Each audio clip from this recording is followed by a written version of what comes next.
We're going to work on today a guide. A guide is similar to what a movie tween is, where an object follows a predetermined path. The difference being is that we're going to create the path. We're going to customize a path for an object to follow. So let's quickly review how we did a motion tween already this week. So I'm just going to create a new animation, leave it on action script 3. We have our stage. So in layer 1, we're going to double click on the word layer 1, and we're just going to call this green ball. I'm going to go over to my tools palette and I'm going to check the circle. I notice it's already green, and in frame 1, I'm going to add an object. So we have a green ball indicated by the fact that we have a black dot inside frame 1. And what I need to do in order to make a movie tween is I need to create a symbol from it. So I can either select the frame or select the object and go up here to modify, convert to symbol. Because this is going to be a movie clip, we need to give it a new name. We always start with the prefix MC for movie clips. And we're going to call this green ball. All right, so it's been changed, and now we can apply a motion tween to it. And to do that, we select on frame 1, right click, and go up to create motion tween. Animate automatically creates a series of frames for us. Now we can extend this out by grabbing the end frame and extending it. I'm going to put it at frame 30. Okay, so inside frame 30, I am going to click on frame 30 and add a keyframe. The shortcut command for that, again, is F6. So inside frame 1, we have an object, and inside frame 30, we have another object. Now I want to move that object by clicking on the selection tool. I'm just going to click and drag it over to the right of the stage. And you'll see that Animate automatically creates this path for our object to follow. So if I grab the red rectangle at the timeline, scrub it back and forth, you'll see that it automatically travels across that path. Now we've talked about this week how we can manipulate this path by holding the selection tool over it. You'll notice we get a little smiley face at the bottom, and it allows us to change the way that the object interacts with that path. That's all fine and dandy, but we're going to create our own guide or our own path for an object to follow. So the first thing that I want to do is I want to create 2 new layers. 1, 2, just by clicking this bottom at the right. I don't need this green ball layer anymore. That was just an example, so I'm going to delete it by selecting the layer and hitting the little trash can. So the top layer is going to be called our guide. So I double click on the word layer 3 and I call this guide. I could call it anything that I want, but I find it useful that if I know that I'm going to be using a guide for an object to follow, to give it a name so that I can quickly refer to it on the timeline.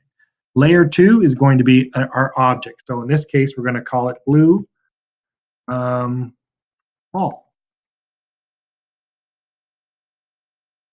Okay, so inside the blue ball, we're going to create an object. But first, we're going to make our guide a guide. To do that, we go to frame 1, and we have to draw the path that we want the object to follow. Now you can use the pencil tool or the paintbrush tool. I'm going to use the paintbrush tool to do this. I'm just going to make it a different color. Let's say a dark blue. And I'm just going to customize and draw by hand the path that I want it to follow. It can be any path.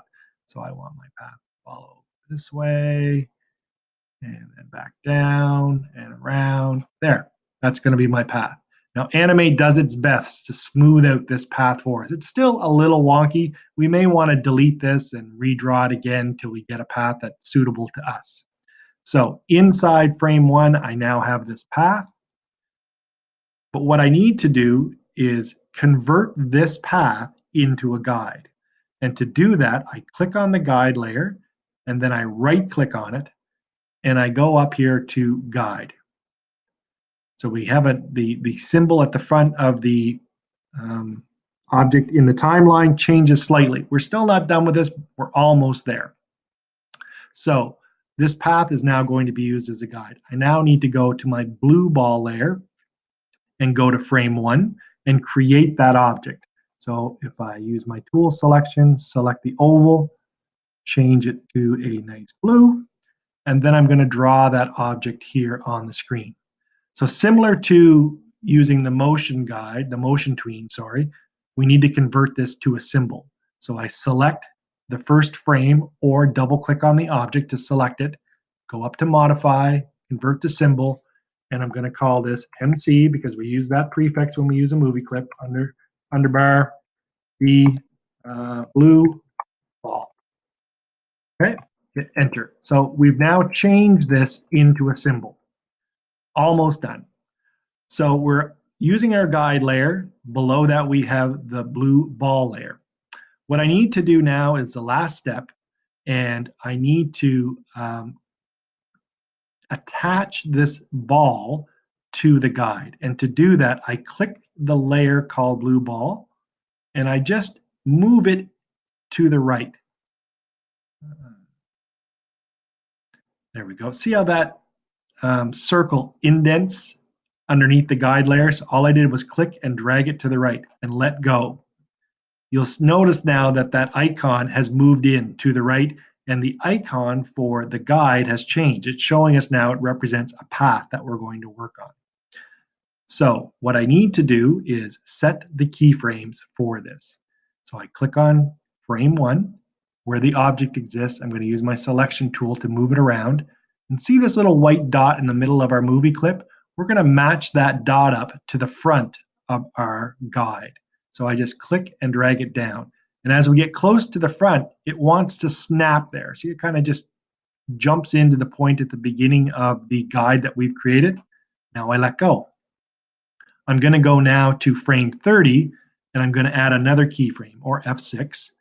And I'm going to take that object, and I'm going to snap it to, again, it wants to join the end of that animation, and line it up so that that white dot is over the end of the line that I've created. So this is nothing more now than a classic tween.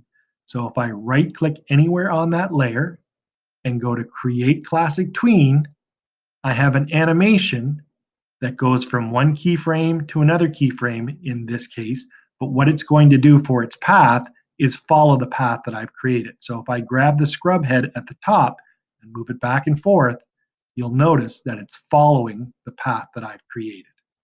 Now, at any point in here, I can go in and customize this. We've talked a little bit about this in our special effects. If I wanted to, I could click in the middle and create another keyframe, F6, and we have some options that are available to us. If I go to, let's see, so I want to select that object. If I want to put a color effect on this, or let's go with color effect. I want to change the alpha of this. So the alpha will change the transparency. So at this keyframe, I could drop this down to say, oh, I don't know, 50%. And now when I scrub the playback head, it goes from 100% to 50%, back to 100%, because these two keyframes have the same value of 100% in order for it to follow. You could also add other keyframes in here that adjust by clicking on it once. That allow us to change the brightness of it. Maybe we want to make it brighter than that. Again, that's another way to affect the transparency, or darker.